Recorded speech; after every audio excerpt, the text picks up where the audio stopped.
We're recording. In these trying times, the thing that you need in your life right now is the Close Bros podcast. Woo! Woo! Well, here we are, week 3, episode 3. Yeah, chapter 11? No, chapter 10. Chapter 10. Wow, Yeah. We're moving right along here. We sure are. It's funny because the episode, of our podcast is episode 1, which is the hype video, and then episode 2 throws me off because it's like one number off, because I think of it like season 2, episode 1, but really it's our podcast episode 2 where we're talking about the Mandalorian. Yeah, and I think we'll continue to be confused, but it's all right. We'll figure it out. And you can be confused with us. Yeah. Exactly. Well, Sam, it was a good episode this week. We're going to get into it. Let's talk news. And I do have something to bring up to you that I forgot about until now. Let's just talk about it right now. This is not Star Wars news, okay? But I got a text from my dear friend last night, as I was editing our last podcast. And he said that the Doctor Strange 2 cast just got leaked. I don't know if I believe it or not. I kind of don't know if I want to believe it. This is not just Star Wars podcast, people. This is a pop culture podcast. So we talk about a lot of things, really whatever we want to talk about. So, Sam, I'm just going to give you the names, and the characters obviously are kind of already known through them. And I want you to let me know what your thoughts are, if you think it's true or not. We don't have to spend a whole lot of time on it, but let's do it. Let's talk news. All right. Yeah, sounds good, buddy. So, Doctor Strange 2 cast. Here it is. Benedict Wong as Wong. Tobey Maguire. Andrew Garfield. Ryan Reynolds. Rachel McAdams as the Doctor in Doctor Strange. His love interest. Tilda Swinton, who is returning as the Ancient One or something like that? Yes, the Ancient One. And Tom Hiddleston as Loki. Do you believe any of that? I do believe that. I know Spider-Man 3 is filming right now. So, and don't get that confused, folks, as the third movie in the Amazing Spider-Man trilogy, because that'll never be finished. You know, I never saw those movies, actually. Oh, really? I do think they're good movies. There's some really funny moments. Like in the first one, I believe, he's fighting Doc Ock. Or not Doc Ock. Anyway. I don't even know. I don't even know my Spider-Man villains. People are gonna hate on us, but it's fine. Yeah, I'm not as well versed. All I know is like Green Goblin. Spider-Man 3 is supposed to start filming. They're talking about doing a live-action Spider-Verse in which all the other Spider-Man movies are made canon once again, kind of like last year's Into the Spider-Verse was. Or like Deadpool 2, like the after the credits where he goes and he's with Wolverine. Yeah, that opened up the door in a really weird comedic way if you want to look at it legitimately. I do believe that something like that. It's interesting hearing that from Doctor Strange too, that it would be something like that. Those characters would be in there, but it doesn't surprise me as well. It's like the world between worlds. Anything could happen.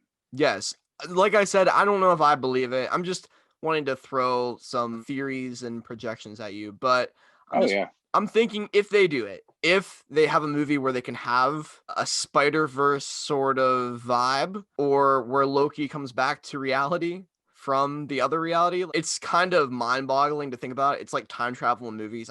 I can't do it. It hurts my head. But if they're going to do it in a film, this is how they're going to do it. It has to be through Doctor Strange. He's the only one who can manipulate reality like that we know of in Marvel so far in the MCU. And Loki, remember in Endgame, got the Tesseract. So he has the Space Stone, which means he can travel between. And I think that'd be really cool. We've seen some teases of the Loki series coming to Disney Plus, but he's supposed to be a time travel thing where he's influencing different world events. I think that'll be a really interesting idea to see where we go with that. Yeah, I really like that. One thing I did also kind of think about before was the fact that WandaVision was not supposed to be the first Disney Plus Marvel series out, but I think it's the only one that they can put out that's complete in the timeline that they want to show people, because it has no bearing on anything else. Falcon and Winter Soldier, I think that show deals with things that we need a certain order to be dealt in. I think we might even need Black Widow first before we see that. I think we might need Loki before we get Doctor Strange 2. There's this weird thing going on where they're not telling us what the release dates are, and I think it's because of that. as far as since Endgame, I haven't really been super connected with the MCU. I feel like I kind of dropped out. And I was super passionate about it, and now I'm not super excited about the shows. Once they come on, we'll watch them and we'll talk about them on here. I think it's just tough to get that hype back up for me. This past week, I actually was on Disney Plus watching back through all of the bonus extras. I forgot about the extras tab. I need to do that at some point. They have the full audio commentaries for Endgame, Infinity War, all these movies. So I'm like, that's done that yet. Ooh, I'm excited now when I get some free time, man. Yeah, and so they have all these extras. They have like directors roundtable. So it's like the gallery from Mandalorian. Yeah. I think in Infinity War they have all the directors from the MCU. It's just Jon Favreau talking most of the time. But I did see that. I did watch that because I got the DVD specifically for that documentary, and I was really excited to watch it. That was before Endgame came out, so there was so much hype going on for that. It's good. So, and I thought that was really good. Yeah, I think that it's good to have WandaVision coming back on, and I'm excited. I'm thinking that's going to come on like Christmas time. They haven't really put a date out, but I'm thinking once Mandalorian's done, they're going to be looking for those something to pick right back up, and that'll take us. I have a feeling until Bad Batch comes on, and then Bad Batch, it's something to keep the people in like us that they know. If you really wanted to, if you were a Star Wars fan, but you didn't want all of Disney Plus, you could literally pay for it as soon as the season ended, binge watch Mandalorian, and then be done with it every year, once a year, once a month. But they have to keep other shows on to keep you hooked, which is what marketing is, and it's the way that the business works, and I'm fine with that. If they're making good content, I'm fine to pay for it. Honestly, there's so much stuff to go through on Disney Plus anyways. I started rewatching stuff on Clone Wars, we're in the background working on stuff, building. It's a good one for art to put on in the background, just random Clone Wars Rebels episodes. Even Mandalorian now. I mean, there's just not a lot of them. I mean, just with 8 episodes, you kind of get the same thing over and over again. But you ready to get to some merch stuff, some Star Wars merch news coming up? Yeah, hit me with it. Oh, wait, we forgot to talk about the Star Wars holiday special this week. Oh, news. Of course, Sam, actually, that's very natural that it would slip our minds, because one of those things that we don't really care about, I don't think, as big Star Wars fans. I mean, maybe for kids, it's like, oh, we get a Lego special because we haven't gotten one since like the Yoda Chronicles on Cartoon Network, right? It's a sleeper. It's a really, sleeper. I'm really excited for it. I think it looks really cool. Explain why. It doesn't take itself seriously. I love that. I think it's like something that's just lighthearted. It has all like these major cast members coming back to do their roles. And I think it's just something that's like post episode 9. The trailer made me laugh a whole bunch, and especially Emperor Palpatine. I found him very funny. We'll see. Yeah. It's an hour-long special. I'll tune in on November 15th. It's an hour? Yeah. Oh my gosh. Here's my problem. I want an actual holiday special. I don't need Lego. Like, I love Lego, of course. Of course I love Lego. But I want a real part 2 of the holiday special with. And I think Jon Favreau has talked about it. I think at some point there will be one, but I think they're trying to feel the waters here with this Lego one to see how people fare with it. It's just 2 different things, though. It's not similar to me at least. That's fair. I mean, I'll watch it. I'll enjoy it. Sure. I think it's lighthearted. Did I ever think that I wanted to see Rey time traveling across the galaxy? Probably not. It's interesting to have like 2 Han Solos. I remember when we got that promo image of when they announced this whole thing with like 2 Mace Windus and like 2 Obi-Wans, and I'm looking at the background like, what is going on? This has to be a mistake. This can't be what they're legitimately screenshotting as their holiday special. No, it is. They're time traveling. And hey, you know what? It's cool. And it's interesting to see some figures, some minifigs in that whole series. I do like that haven't been released yet. I'm hoping that means that there will be like Rose from episode 9, like things like that figures we haven't gotten yet, but I'm hoping to get in a Lego form. Yeah, and I totally agree with that. I think it's always very telling for the Lego community what comes out in those shows, because you can kind of plan ahead. I remember doing that for like the Yoda Chronicles even. One thing that I want to critique it on, here's the thing. We're in a world post Lego movie, right? So we know the level of animation they can do. Sure, that's like a movie, but this is also a Disney Plus special. Mm-hmm. I feel like, why don't we skip the CGI? I mean, it's still CGI, but like the obvious CGI, go right to the high quality Lego movie, Lego Batman movie, and give us some awesome Lego Star Wars content in that format. I just think it's a lower quality right now compared. That's fair. I never even thought about it that way, but it's an interesting thought, and maybe they'll move to that, But I think this is just a nice way to get more people into that. To be honest, I was watching the Freemaker Adventures and stuff on Disney Plus, and they're not too bad. They're just they don't take themselves seriously, but it's just fun. It's like fun stuff to have in the background while I'm doing art or building or whatever. One of my friends asked me, like, he was rewatching all of Star Wars stuff before I think Episode 9 came out. He's like, "Do I need to watch this? Is this canon?" I'm like, no. You don't need to watch it, but it's recommended. It'll be fun. Well, hey, did you hear us? We'll do a review. We'll do a show all about the Lego holiday special. It's premiering next Sunday. Yeah, next Sunday. It's that soon? Wow. Yeah. Well, let us know what you think, folks. So talking about Lego, we'll get into the merch. There's a VIP exclusive going on right now. It ends the 8th, so that's this Sunday. I got one this week. It's the Han Solo and Carbonite keychain. It's so shiny. It is. I don't know if I want to put it on my keys. I love it. Is it heavy? Because it's very heavy, and it's pretty cool though. It's big. It's smaller than the Carbonite piece. It's as tall as a minifig is, and I've heard people complaining about that. But I actually like that it's the size of a minifig. So like any other keychain, it's the same size. Because I feel like if they just took the mold for the old the regular Carbonite piece, it'd be a huge block, and what I mean? It's like half the size of your phone. Yeah. So why would you want that in your pocket on your keys? I don't know. Wait, you're telling me? Hold on, I'll be back. Oh, do you have it? That's why I got it. But mine was on my display. So are you telling me that it's smaller or bigger than this? Because this is the actual Lego. Okay. Oh. Yeah. I mean, okay. They made it solid metal. Yeah, but here it is compared to like a regular minifig. Okay, I'm fine with that then, because Han is the same size. And we've gotten multiple versions of this over the years. Anyways, we've gotten where it's just a solid brick for Lego, and they updated it to be this. Oh, I'm fine with it. I'm fine with that. As long as Han is normal. Yeah. And it's cool. But you have to spend $100 in Lego Star Wars to get it. So I bought the Razor Crest. So that was a pretty good investment. Very nice. Yeah, solid. Now the only thing I'm missing from the 2020 wave is, exactly. I'm gonna do some modifications to it sometime of course soon. You are. You should get the lights. No, I was thinking I'm gonna modify the engines, put the carbon freezing chamber in, put the toilet in there, vac tube. I mean, yeah. Hey, people say that was the first time we saw that in Star Wars. No. Excuse me. Star Wars Rebels people with Wedge Antilles was the first time that they showed a toilet in Star Wars. And then they showed one in Agent Callus's bedroom too, didn't they? Did they? Remember? I think they did. You're right. Through Imperial Eyes in that episode. Yeah, that was so weird. I remember Dave Filoni saying they wanted to do an entire episode through like first person point of view through Callus's eyes, the entire episode. I was like, well, could you imagine if they would have that would have been interesting. It would have been cool, but I don't need to see Callus go to the bathroom through his eyes. I don't need to see that. It's something that I don't want explained. But that would have been definitely interesting. We've never seen anything like that in Star Wars. But, there's places to grow, places to go to.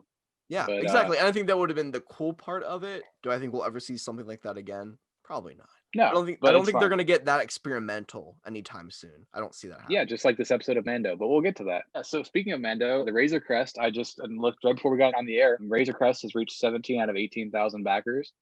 So, yeah. So they've already met Jawas, or is this the one? No, Jawas is 18. So they've unlocked the Mando with the cape, the escape pod, the carbonite blocks, the child with the prim, and the stand. And so now at 18, they will get the Jawa with the Suga egg. And nothing's after that. I don't know. They might unlock a new tier. I don't know. Here's what I was thinking when I was editing the last video. If you bought the first tier, every time that this happens, you're like, wow, this deal just keeps getting better all the time.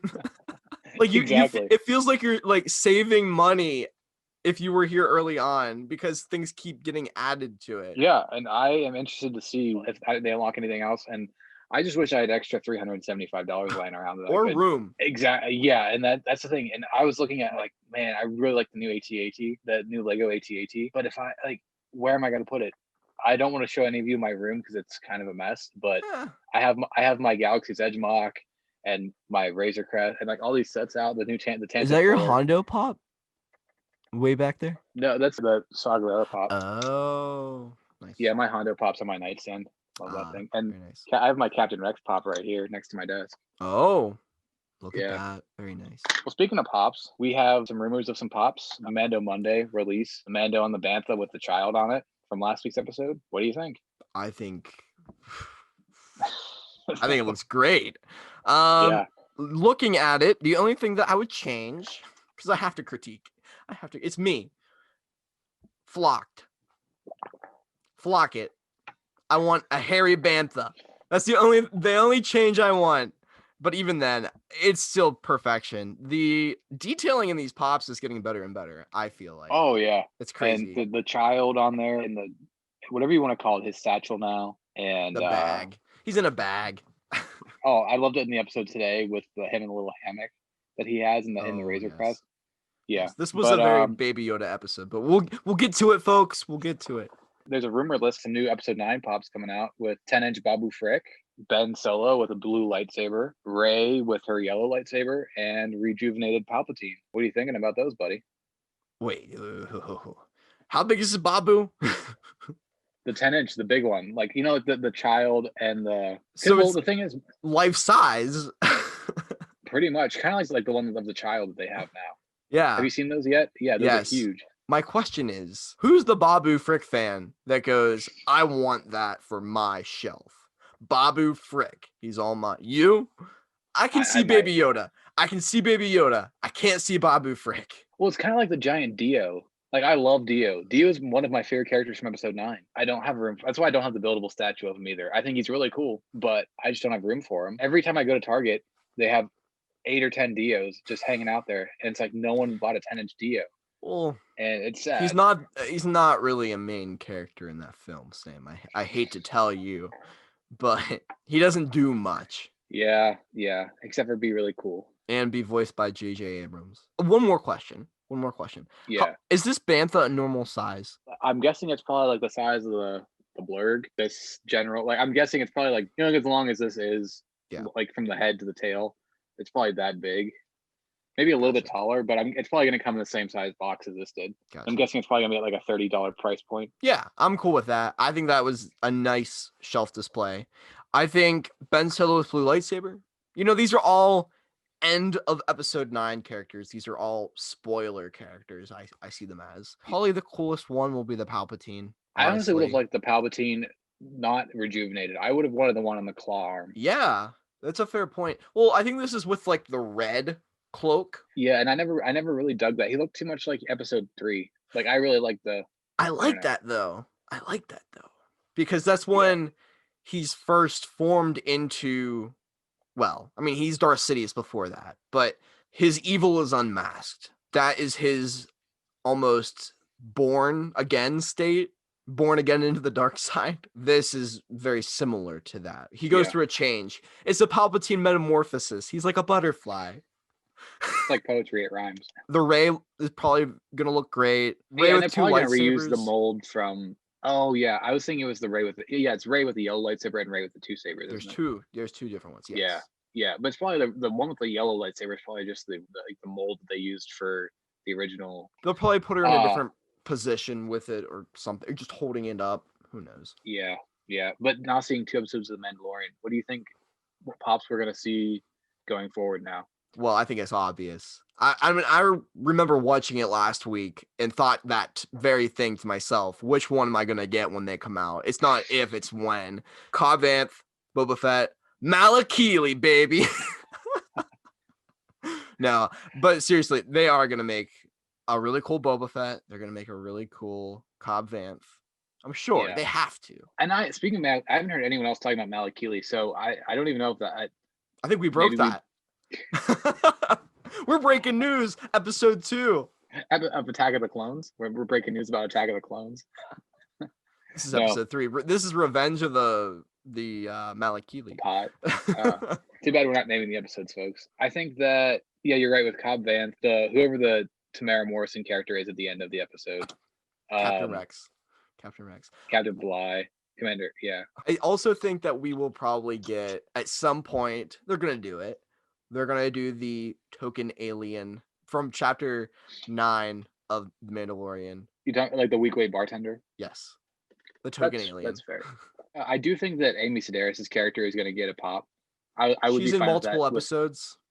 Yeah, and I think she has a cool enough design. I mean, even though she looks kind of like the Ripley design from Aliens, I think that it's a unique enough design. I mean, we'll get once we get into the episode, gush about how much I like her character. Yeah, I think those are some cool ones. Not really anything from today's episode, I will be honest. I mean, maybe unless the frog lady plays a bigger role. I mean, we talked about this before. There is the child with the egg canister, and that's coming. If you remember, we talked about at week 1.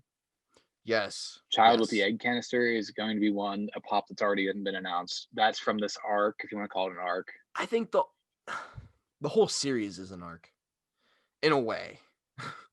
Don't get all deep. We're this early in the show. We can't get this deep this early. When one episode leads to another like that, it keeps you hooked very easily. But we're not there yet. Did we finish up the merch news? I think we did. I think we're done with merch. Yeah. One more thing that I want to add to that. We talked about pops. Are there any Lego sets that you want to see from these episodes?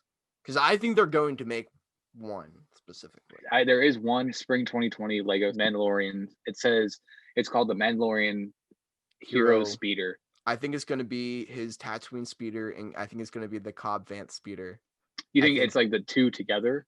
Yes. Like the speeder. Oh, interesting. And then maybe it's a $30 set. Since this fall 2020 sets came out, I've been kind of out of the loop. Yeah. So I think it's a $30 set. So they might do like a Tatooine moisture evaporator. I could grab it though. The ones that came out of the cantina are really awesome. Big fan of those. Yeah, they look really cool. They look really detailed. I would buy the cantina if they would just restock it somewhere, either at the Lego store or online. I will buy your Mos Eisley cantina for $350 if you just restock it. Please restock it. We will do some hype for it at some point here. Yeah. Just stick around the channel. I know we promised at week 1 that we'd be doing it week 2, but I've been filming from a distant location, so it's all good. It's all good. Yeah. I've been busy myself. There's just a lot going on. Thank you all for your support. Wouldn't thank you enough. I've been hearing a lot of awesome things from my social media accounts and from fans, and it's been great even from one episode. So I'm looking forward to seeing what we can all do and growing this community of positivity. Yeah. Also, Sam, before we get into, I agree with you completely, by the way. Seriously. I don't want to skip over that, but yes, he's completely right, and give him all the love. Go follow him on social media, follow his art account, and support him. But one more thing before we get into this episode, if we're just going there, I got a lot of comments on my TikTok lately about me shaving. I just want to address this.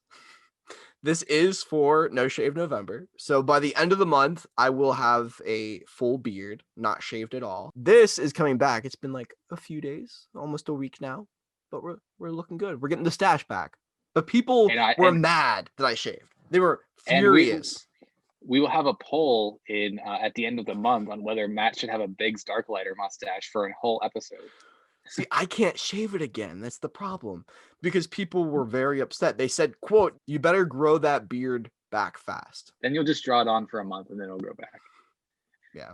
I'll trim it at the end of the month. But we're not doing bigs. We're not doing bigs. No bigs. Push for bigs, people. You're not doing No Shave November? No, I shaved on November 1st. This is what grew in. Did it really? Did it? It does grow that fast, but no, I didn't. Okay. I feel like there's that one SpongeBob episode where the guy and like the mustache grows. Yeah. I want to be like that guy when the TikTok followers said, "Grow that beard back fast." I just wanted to grow the beard out. I'm not constipated, I promise. Anyways. How about the passenger? It's an episode. I want to hear your thoughts first. I don't have a lot that I can say right off the bat, but I want to hear your thoughts. What were your first reactions to seeing this episode? I was intrigued about it. I will say that. I was excited it picked up right off from the last one. You and I talked last week and you said, "Oh yeah, I think we're going to the ice planet," which as soon as the clouds cleared and the Razor Crest was going down the ice planet, I was like, "Oh man, Matt was right. Going to the ice planet." Called it. And yeah, you're working on like the set of Mando. You knew. They don't know. I thought it was an interesting episode. It's not one of my favorites, but I don't think at this point it's meant to be one of our favorites. I think it's definitely a big builder episode. I compare it almost to the Purrgil episode in Rebels, where the Purrgil are No, introduced. no, Yes, you cannot yes. compare this episode to that. These spiders are not going to come back and save them at the end of the day. They did not make friends with the spiders. No, not the spiders, but with the frog lady. I mean, as far as world building, I think that's the biggest thing. Seeing the return of Trapper Wolf again, it was fun for what it was. And was that but him? overall, yeah, Dave Filoni. Yeah, yeah, that was him. Yeah, I missed that. Yeah, he was in it again, which I thought was cool. The other pilot was Paul. Excuse my pronunciation here. Paul Sun Huang Lee was the other one, and I looked up his IMDb, and I thought, oh man, he looks really familiar. And I didn't recognize anything really, but I thought he looked like a Lucasfilm guy. He looked familiar. Maybe. Yeah, but I'll have to do some more research, and if there is something, Matt will put it on the screen right now. Boom. But if not, please reply in the comments if you know something about the other actor. I mean, he was the main X-Wing pilot with Dave Filoni there. Before we go, kind of walk through the episode a little bit, what were your thoughts on the episode, Matt? I liked it. I didn't love it. I think you are 100% correct. It's not supposed to be one of your favorite episodes. I think it will matter, especially for the next episode going forward, because he needs to find more Mandalorians. And whether or not this frog lady takes him there where he wants to go, we're going along the ride with him. I do really, really like that it connected right up against last episode, which makes me wonder, was he riding that speeder through the night? Why did the sun go down immediately after he left Cobb Vanth? Was it just an epic moment to see Boba Fett for the first time since he got out of the Sarlacc? Or is there some weird thing with Tatooine suns that we don't know about? What's going on? Is this like Alaska where they have like weird like shifts in their cycle? I don't understand. It's summer on Tatooine where you have 20 minutes of darkness. The suns go down and then they come right back up. Or one sun goes down, the next one comes up, and it's just like never ending. Maybe that it's actually rare to see both suns at the same time. So that moment was even more like epic. Or like the binary sunset in episode 4 is actually like one sun is rising and one sun's going down. So like they're like, that's what it is. Yeah, I think we're right. No, because it's almost like an eclipse. It's also like it's almost like an eclipse for our world. When the suns cycle through their planet, you don't see them both at a time very often, but it's always during major events that it happens. I thought that it was an action-packed episode at times, and then we take a break, and then we get back into the action, and it's really good, and then we take a break. It's like this give and take with me, but I was surprised that we didn't have a little time jump from Tatooine to where else he was going. Like I said, I really did like how it connected, and I felt like I got it right last week when I said we're either going to the water planet or to this ice world, but I kind of felt like I got it wrong because I also said that we weren't going to start on Tatooine. So you give and take with this program, folks. We're not going to get it all right, but we have fun with it. Well, and starting out, I guess we can like start walking through the episode at the beginning, seeing it start on the desert planet and reminding us of the threat of the bounty hunters. And I thought that was awesome. Like we didn't really see that in episode 1, and they needed that, I guess. Yes. But like the threat of the people still wanting the bounty on the child, I thought was really neat. And that was a cool little action sequence. And then the thing with the jetpack was pretty funny. Yeah, no, I thought it was extremely well done. That was my one gripe actually with last episode, that, we didn't really get to see anybody after Baby Yoda. Because it felt to me like at times he was vulnerable, but yet no one went after him. Cobb Vanth never asked Mando, like, hey, what's the deal with this thing? Like, why are you carrying it everywhere? They never have that discussion where Mando explains, like, his past at all. I guess we don't need to hear that rehash because we as an audience know. But I thought that was rather odd. And it is nice to have that reiterated again, especially for someone who hasn't been as into it lately as us. I thought the jetpack little bit of combat was pretty cool. That Mando is vulnerable once again. He's just an average guy. He doesn't know that these bandits are ahead of him, and he can easily wreck his speeder. He's just an average guy who knows combat, but He's not a superhero. Yeah. Oh yeah, and like you said in our hype episode, you definitely see it over and over again. He'll get beat up, and they're not afraid to beat him up. Yeah. One also thing that I really like about Mando that I'm catching on to, he chooses his words so well. Remember in the chapter 9 where he's like talking to the Cyclops and he tells him that he wouldn't die by his hand? He really chooses his words. And then with the creature that has like these weird looking eyes, he almost looks like a cyborg. Yeah, it's the same one on Jakku where he's cleaning the stuff at Ankar Plus. You're right. It's the same alien mold from that. So they just pulled it out of the archives and used it again. I'm fine with that. I thought he looked familiar, but I think we've also seen that sort of look on other characters. It slipped my mind, but good to point that out. But he chose his words with it because he's like, you can choose anything. But yeah, he doesn't tell him that he's going to get away with it. And the little guy, he chose poorly at the end of the day.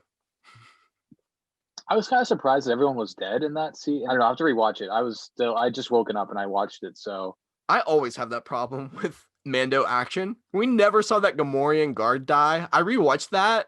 It literally just jumps and dies. He never gets hit again. Well, maybe he just knocked himself out. Like, that's a big jump. True. The thing about that scene, though, is the child seeing all this violence. And I think that's one thing that they keep putting on. They're laying on thick about parenting in this season already. What it means to be a parent. They're talking about the child seeing all this violence last week. They just keep saying it over and over again. Do you want to do this in front of the kid?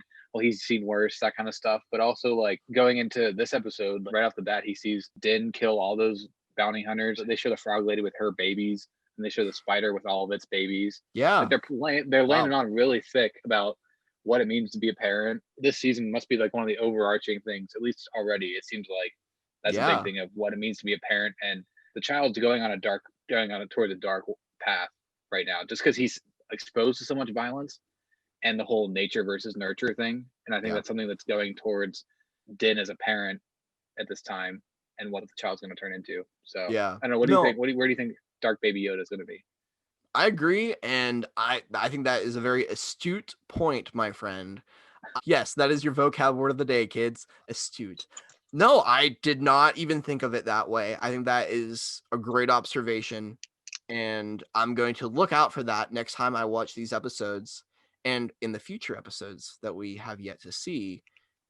They do have these themes throughout, guys. This is all very set out. It's not just, okay, we're making these random decisions. No, everything matters. Every shot angle matters the way they do it for storytelling purposes. So what do I think about Dark Baby Yoda? I don't think he's necessarily headed down a dark path. I think if Mando is careful, if we do see Ahsoka, she might lend a hand to helping Mando understand what he's doing and the choices that he's making and how they're wrong. Because no one really calls him out. No one. And if they do, they're not ruly with it, right? They don't mind, it seems. It's hard for Mando because that's his lifestyle, though. He was, from a very early age, raised to just be used to this. Be used to violence, be used to fighting, be used to this combat and this lifestyle, really. But he doesn't understand that not everybody is like that. I think Baby Yoda, yes, he does make dark decisions when he's choking Cara Dune aboard the Razor Crest last season. I could see it there, yeah. I don't think necessarily that he's going to be a dark side user necessarily. I was thinking in my mind. Remember in the Yoda episodes of Clone Wars when Yoda sees the dark side of himself? That's immediately in my mind. Baby Yoda has to go to Moraband and deal with his dark side force. Yeah, that would be strange. Mando doesn't have that good example as a parent, so I think the Frog Lady might help him with that, of seeing how much she cares about her children, is something that I think is really interesting. Showing him, we need to be more dedicated to the child as well. So I agree with that. Frog Lady annoyed me a little bit. I'm gonna be honest with you. She made some bad decisions going forward, I think. Like, let's just wander off and go into a hot spring. I think you're right, though. It kind of bugged me the way they treated Baby Yoda eating her tadpoles. I didn't like it. And they acted like it's this cute thing. They focused on it being super meaningful to her, But then they have this opposite side of things where it's like, no, it's cute, it's fun. And even the music kind of suggested that. Yeah. I was torn between how to feel about it. I was fine until the very last one when they're taking off at the end and then they just like pan over to the child and he just goes and just eats that last one. And I was like, eh.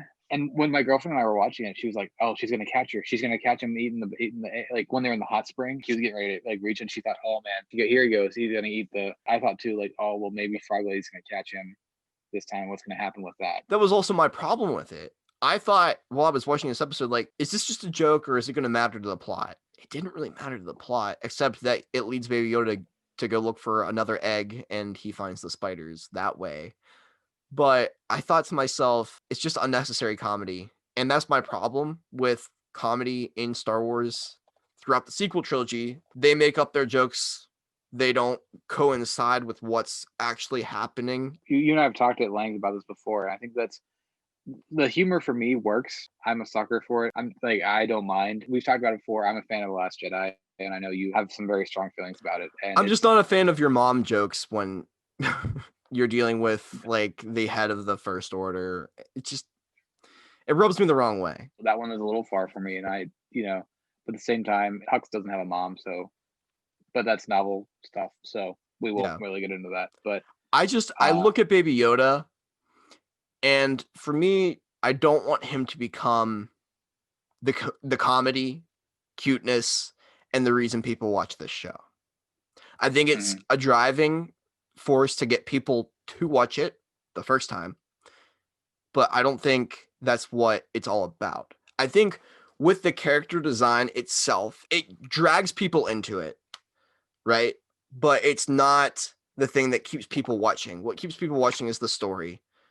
You don't need to go a step further and prove to everyone he's cute every single episode. We know he's cute. Stop showing me. I want to see more in the story. I want to see why that matters.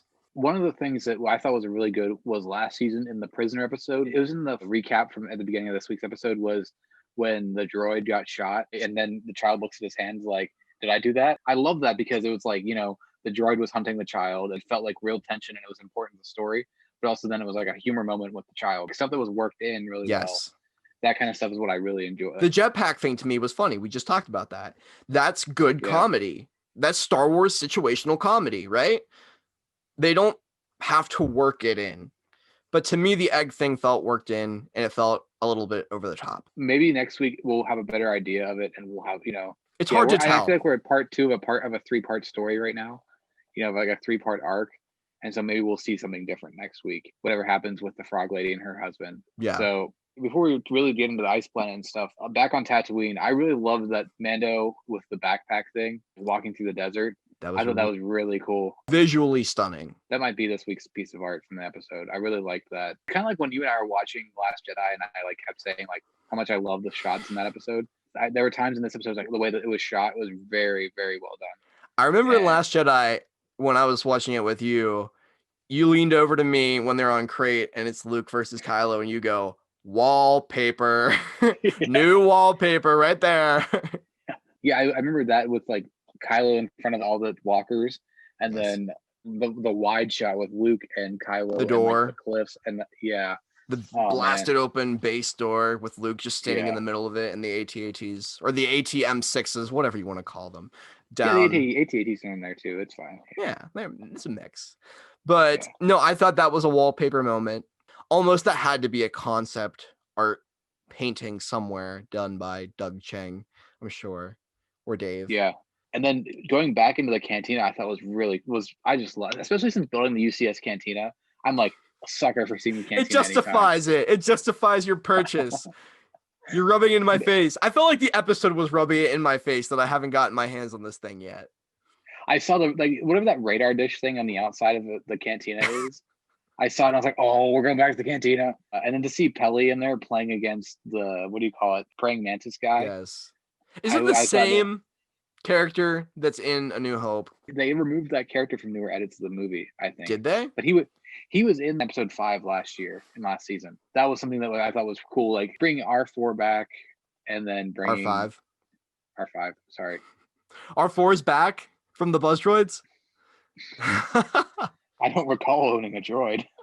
Having all these characters, like introducing them in just quick shots last year, and then paying that off again. If I remember right, someone of Frog Lady species was in the cantina last year too. Was there?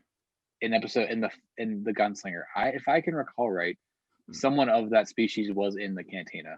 I'll go back and look. If it's there, you'll see it right now. If not, I have already cut this part out. Great, I can say anything I want. Well, not everything. Talking about Frog Lady, there are 2 points that I want to bring up. First of all, do you think that Frog Lady looks like the caretakers on Octo 2? Not really. Why? To me, she does a little bit, just a little bit. She has the general mannerisms, like the way she talks, kind of sounds like the caretakers. Okay. Yeah, I didn't know if I was going crazy there or not, but interesting. How did you feel about Pelly talking? I thought that was pretty funny. Seeing Pelly talk back and forth between, it was about just as funny as Din talking in Tusken Raider last week. This leads into my second observation. This is the most sci-fi Star Wars we have ever seen. To me, it's borderline Trek. It's borderline Star Trek. And I don't even watch Star Trek. I've never seen it, just like offhandedly. But I know how it feels. This feels Star Trek. This feels sci-fi. This is getting away from Star Wars. And I'm starting to get a little scared. We're getting a little uncomfortable with our giant spiders coming out, Harry Potter style. It's McQuarrie concept art. It's from the. We're allowed to use whatever. We'll get there. I have a point to that. The design's already been used, but yeah, we'll get there. I just feel like the way that she's talking about the cycle for this creature to breed, you're getting into this detailed explanation of where she needs to go, or it's going sublight. I mean, that's Star Wars terms. I'm fine with it, but it feels like you're throwing these details at me, which is super sci-fi to do. And I don't need to know all those things necessarily. Maybe in a visual dictionary, but it takes away from the story for me. A lot of mumbo jumbo.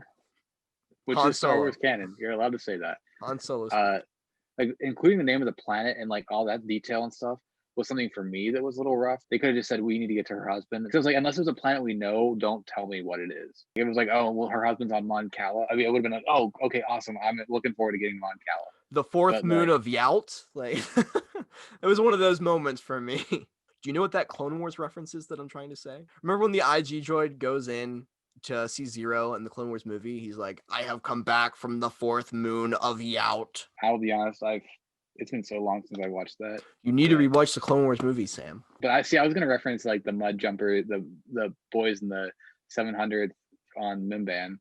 Yeah, from Rookies. Yeah, that's a fair comparison. It's just too much for me. It's too much for me. Even my mom, when we watched the episode together, she looks over to me and she goes, "This is too sci-fi for me." I'm like, that's when you know.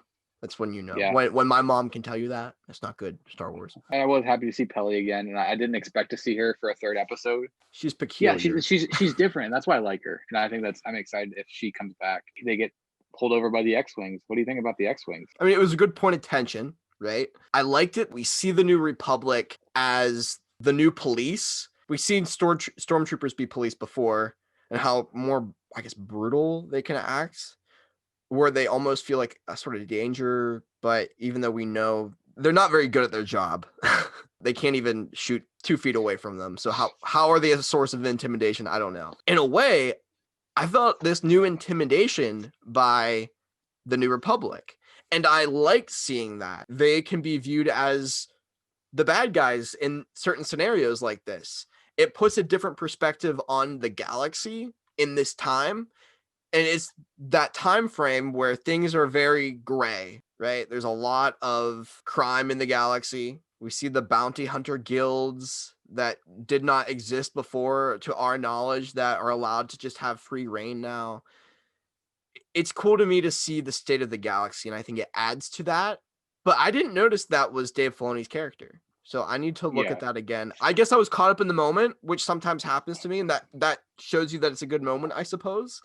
That I wasn't really paying attention, and you don't expect your hero character to be shot down by X-Wings. I thought it felt like the Han Solo and the Death Star scene too, when he's talking in the prison block. I liked seeing Mando sweat a little bit. He usually knows what to say, like we were talking about before. Like he's usually like really good with his words, and you like seeing him with a loss of words was really interesting. And I thought the way they shot that scene where it has a downward angle in the controls. You don't even understand what they're asking for, but you can tell through the cinematography what's going on, and I like that. Going back from the story too, I guess they talk about later on, and they talk about they're doing patrols in the Outer Rim, like that they're just kind of like police. They don't really have to pull people over, but they're pulling him over. But they're just doing like basic checks through the galaxy. I think is an interesting idea as well. They don't have enough people to be like the Empire and like send a Star Destroyer to each system. I agree. 2 X-Wings hanging out. I got this vibe that these are the two cops.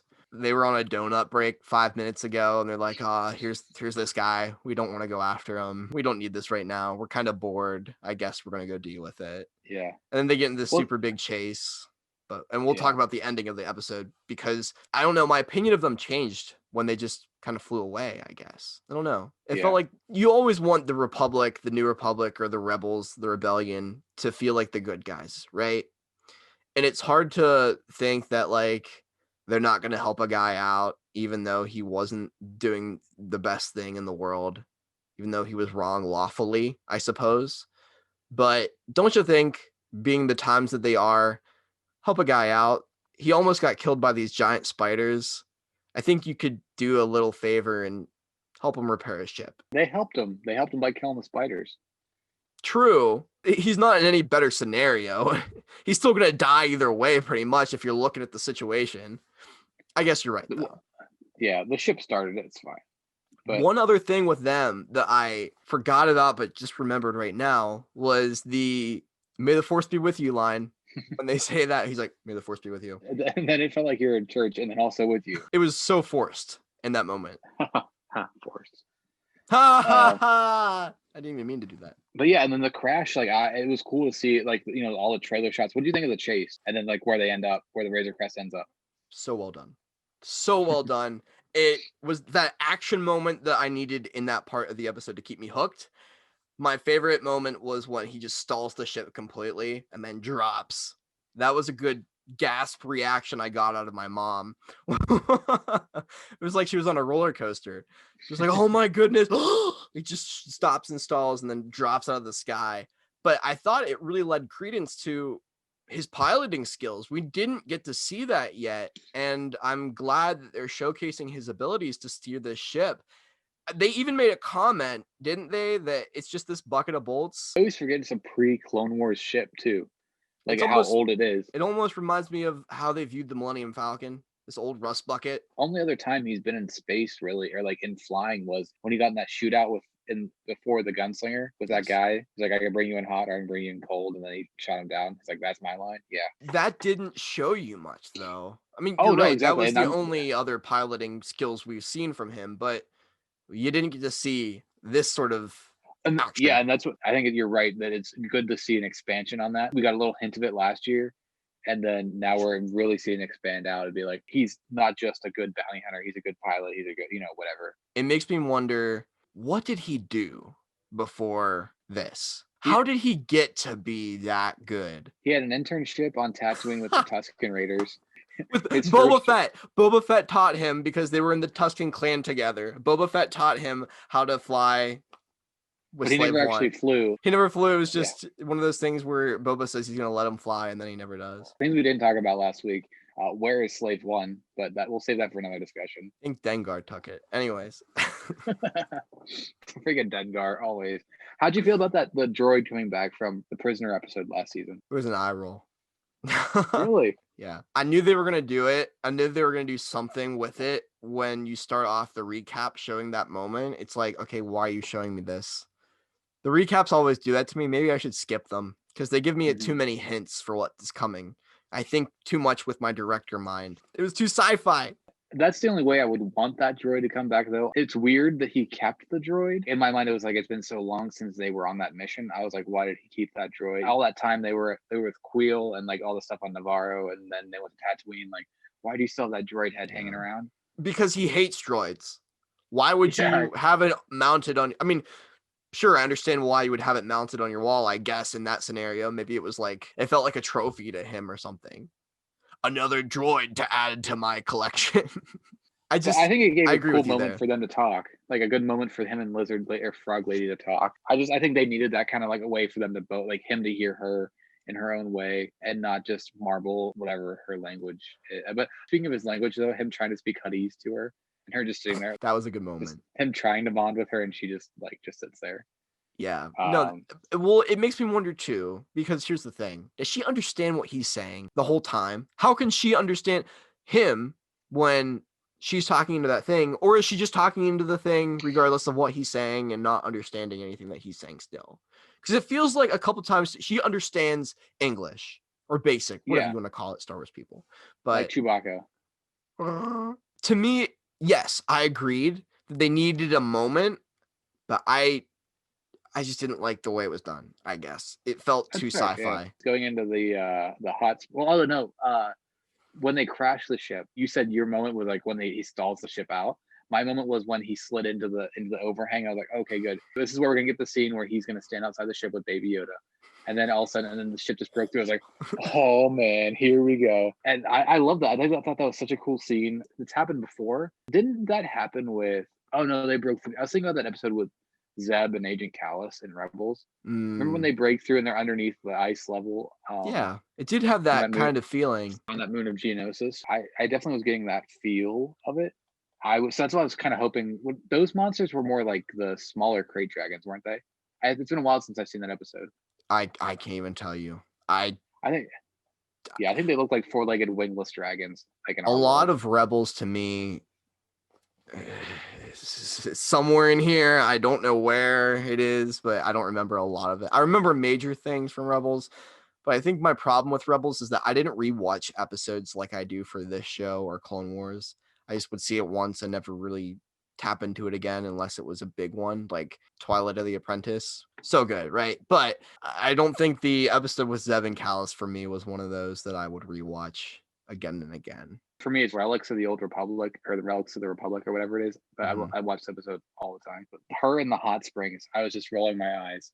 Literally, I was like, Kate, my girlfriend and I were watching it, and I was like, oh my God. I just rolled my eyes. I was like, really? She's doing this? Frog Lady annoyed me the whole time.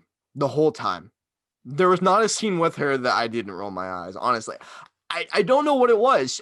Maybe that was why I didn't like the speaking thing. I just don't like her. That's fair. And it was like, did I think I was going to see a frog lady bathing with her eggs in hot spring? The tongue when she reached for her cloak. Oh my gosh. Can we just talk about that? Like, oh, I honestly thought she was going to get killed by the ice spiders. Like when they were running away and she kept looking away, looking behind her shoulder. I was like, I've seen enough horror movies. I know. Hopping like a frog when she's running away. She outruns Mando because she's hopping. What am I watching? Is this Star Wars? What I liked about it, though, is because we're talking about this. We're both annoyed and frustrated with her character. Imagine how Mando feels. Yeah. I think that's what we're feeling, is like his sense of annoyance with this grievance he has. And this episode, what I really did like overall is that every situation he's put in goes from bad to worse. Bad to worse. Bad to worse. He can't catch a break. He gets saved. Sorry, we can't help you. Yeah. Well, they put him in that dumb predicament in the first place. Yeah. Oh, yeah. You can't jump to hyperspace. Oh, sorry. Yeah. Yeah. Literally bad to worse. The spiders. There's this big spider. Oh, I thought I killed it. Nope, it's back. They get into my ship. What do you think about the spiders? Honestly, I don't know how you feel about it. I feel like you don't like the spiders. The spiders were my saving grace for this episode.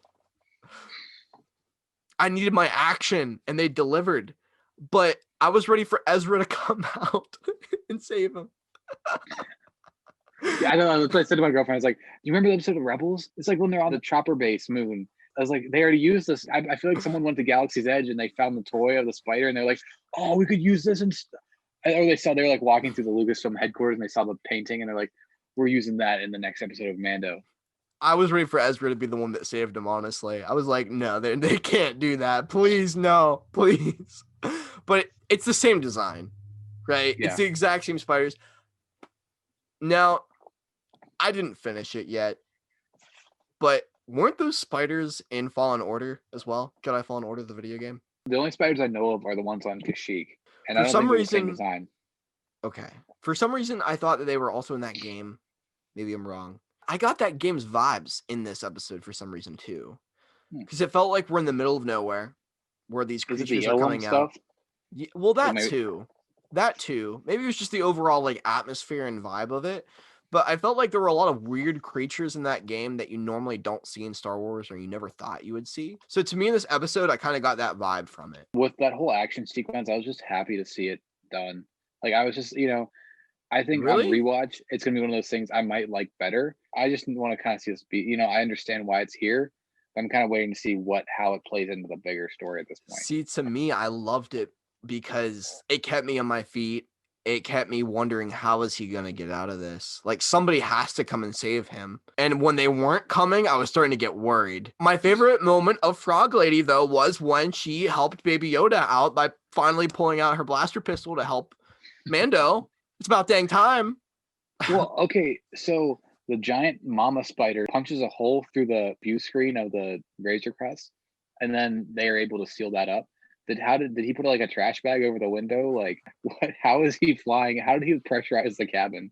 Did she put a full hole into it? I thought she just slammed it. I thought she just slammed it. I didn't realize that she broke through. I'll have to watch the episode again, but I thought she put a hole in the view screen. I'll have to check it out. It's like you get in a wreck on the highway, like you said, you just put a trash bag over it, going through space. Yeah, that worked. Star Wars. It's Star Wars. You can do that.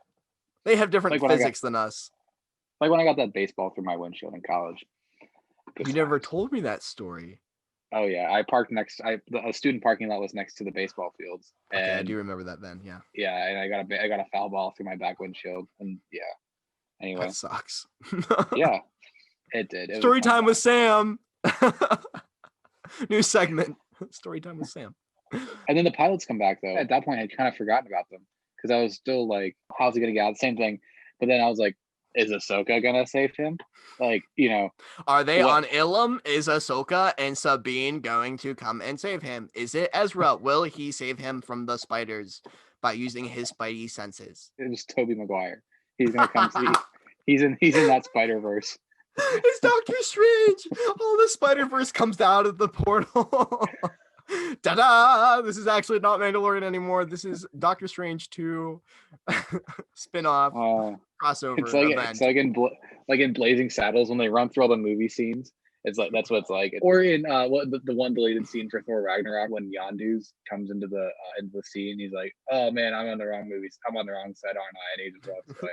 Yeah, no, I thought it was cool to see the pilots come back. The thing that really stood out to me was them praising his good deed, turning in Mayfield and the Twi'lek and the Deveronian at the end of that prison episode. Yeah, this kind of felt like the not really sequel, but a lot of elements from that were playing in, like seeing Trapper Wolf again. People were asking like, "Oh, the Razor Crest just flies between those X-wings, and they just fly right by," but they still saw him and recognized that Razor Crest.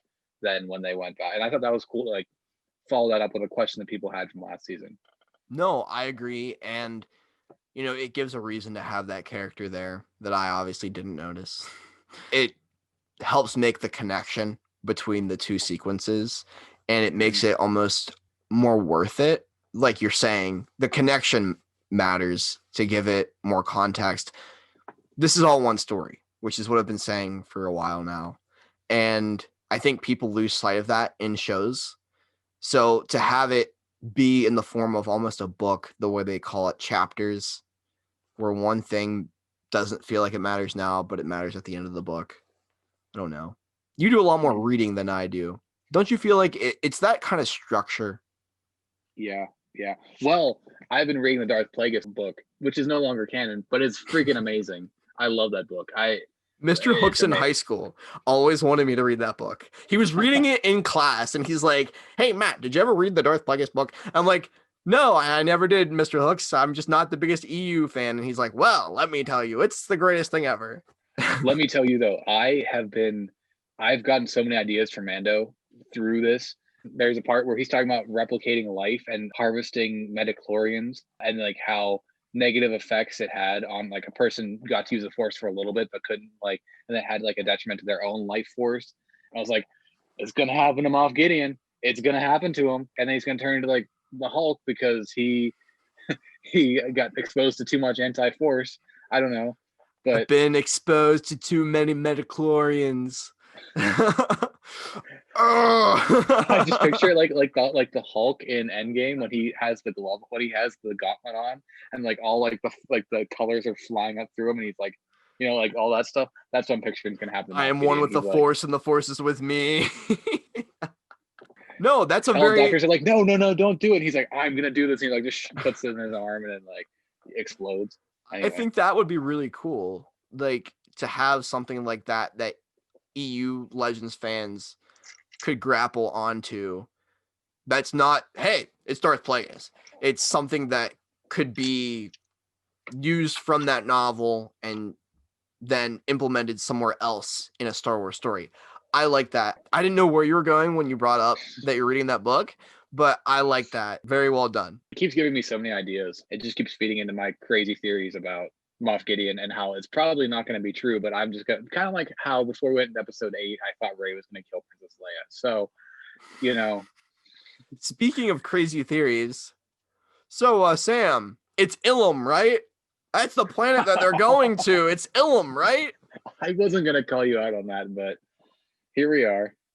It's not Ilum. It's just a random ice planet. Yeah. I mean, I wanted it to have a connection, but do I ever really think that it's going to have a connection to something like that? Not really. Wouldn't it have been great if they like flew in and slid in and then they fell through and they were just in Echo Base? No, that would not have been great. Old snow speeders. There's like all this old equipment. And it's all frozen up. I would have taken my remote and see the power button. I just would have hit it. I've been done. Walk away. Goodbye. I'm out. Sorry, Mando. Sorry, Sam. The podcast is over. We have taken it a step too far. I'm putting up an advertisement for a new co-host. Is that the E-Web blaster cannon that Moff Gideon gave me the full history for? Oh man, that was but I see. I know what you mean. Talk about fan service. That would be the ultimate. Would be the ultimate. And then a one-armed Wampa comes in and attacks them. Well, here's the thing. When we saw from like one of those TV spots that they were going to be fighting on this ice planet, and we saw the glimpse of at least I did in like some YouTube video somewhere, of this frog lady, I didn't really know what to think of it, like what they would be fighting, but I never expected it to be spiders, I will say. There was, in the one shot of the Mando working on the ship in the trailer, it showed a dead ice spider on the Razor Crest. Okay. So I knew that there was going to be ice spiders at some point, but I didn't know what they were going to play into and how they were going to all work out. Gotcha. So I'm glad they worked out the way they did, but it could have been worse. Yeah. Well, what makes me think too, speaking of trailers, we're seeing a lot of those shots that we saw. It's so exciting. We're looking at next week. We know Frog Lady is on the water planet. Like her carrying the canister is in the trailer on the water planet. I didn't realize that. You're totally right. I really think Sasha Banks' character is going to be in there next week. I think that the boat scene. Wait, that's Frog Lady's husband? What? Sasha Banks? Sabine is Frog Lady's husband. Pulls off a mask. It's one of those like Zam Wesell characters, species. What are they called? Claudites. But they just turned into it's really just a frog lady. But where do you think we are going next week, though? In my theory, we're going to the water planet. The ship's broken down, so he's going to have to put it on that boat. He puts the ship on the boat? Yeah. In the trailer, it's on that weird-looking boat that looks like one of the Hammerhead Corvettes. I didn't realize the ship is on the boat. I didn't realize that. Huh. That makes sense, though, now. And we're obviously going to... I think the first shot will be the shot from the first trailer we got, or the second trailer, maybe. I forget which one. Where it's just the ship, like, inching past through space to get to wherever the cargo they're going. Door open. Yes. Which I actually like the image of. It's really cool. We're getting down to the wire here with other shots that we can use from these trailers to make predictions.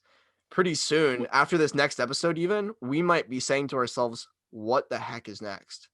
I think episode 4 will be that him going back to Navarro with Cara Dune, and they might wait on that one.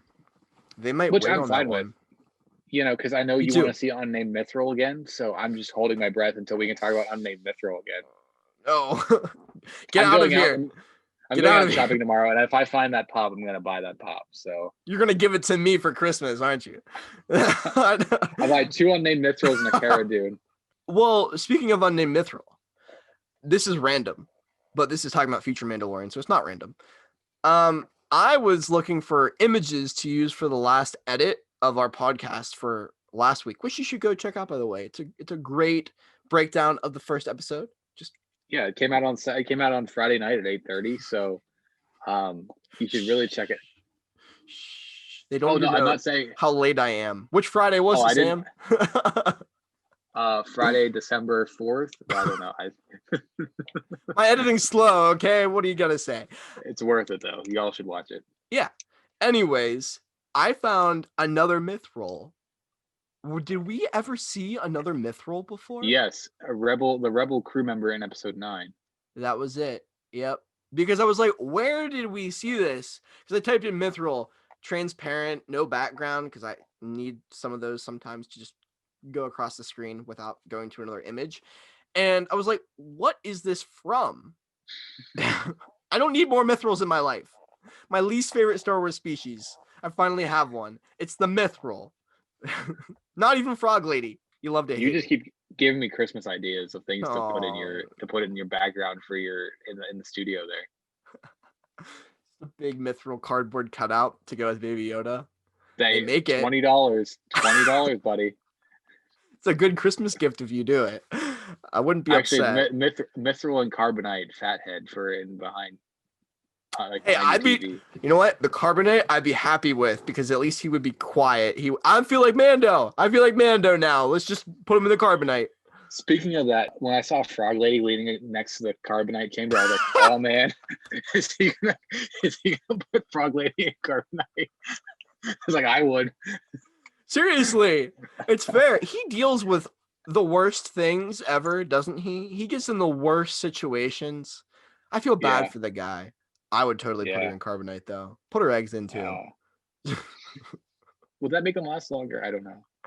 Well, Sam, now that you say that, wasn't carbon freezing originally meant for food? Yes, in Tabana gas. I think Tabana gas was the first thing. Like, they would put pockets of Tabana gas in carbonite to transport it. That's why they had it on Cloud City. Interesting. Okay. I was thinking, I read somewhere, I swear, that they used it for food. Yeah, and I think they use it for like basic necessities. Well, wouldn't that be like caviar? We'll just carbon freeze the caviar and we'll be good. But they need to still reproduce with them, so. Well, I guess if you can't go into hyperspace with it, I guess you probably can't carbon freeze them, huh? Yeah, that should have been a question he asked Pelly. But because she knew everything about this lady for 10 minutes, so. That was also a very weird plot point. I laughed. It was funny. But it was also early on in the episode before I hated Frog Lady. So on a rewatch, it's just going to be even worse. So next week, I'm guessing we're going to be with the Quarren on that boat, and we're on a boat. Sasha Banks. We're with Sasha Banks and the Razor Crest and stupid Frog Lady. They just throw Frog Lady off the boat. I would. Well, she'd probably be fine if she was, but it makes sense that they're on that planet because she and her husband have to reproduce these things. I suppose they need some place to raise the eggs. I don't know why she can't just raise them anywhere. They didn't address that, even with all their context that they explained. Because she needs her husband, I guess. And that's not things we're going to cover on this podcast, folks. I'm sorry. Frog reproduction is not something that we cover on this podcast. Hey, you know Please about it. Matt's other podcast, Frog. Never mind. We're cutting this out. No, we're changing the name of this podcast is what I'm hearing. Hi, you're welcome to week 1 of the Frog Sex Podcast. Joined with me is Sam, and we are in a hot spring on an unnamed ice world. AKA Seven Springs. We're in a hot tub. In Pennsylvania. Yeah, I mean, I think next week we are going to get Sasha Banks, and we're going to finally figure out, is it Sabine or not? Is this the Mando that Frog Lady knows?